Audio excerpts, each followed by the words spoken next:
वाला करना रंग सुहाना बोले लगे पाम कमे मिलियो नानी तेरे बताए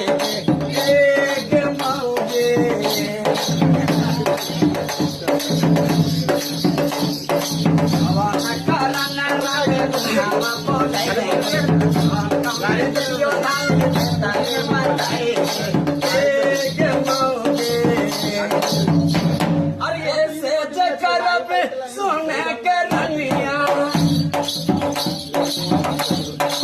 ऐसे जकरब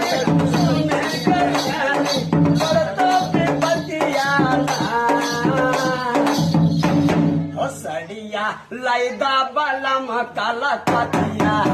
जय मजा